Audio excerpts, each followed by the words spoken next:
something so out of the ordinary.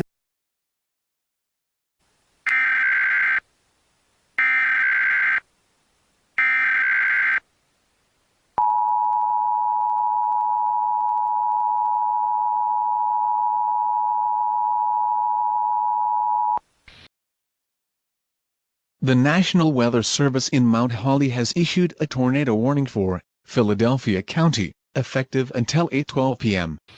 At 7:57 p.m., a severe thunderstorm capable of producing tornado was located in Point Breeze in Philadelphia, moving north at 117 miles per hour. Expected hazards include tornado. This is a radar-indicated threat. The following impacts are expected. Flying debris will be dangerous to those caught without shelter. Mobile homes will be damaged or destroyed. Damage to roofs, windows and vehicles will occur. Tree damage as likely.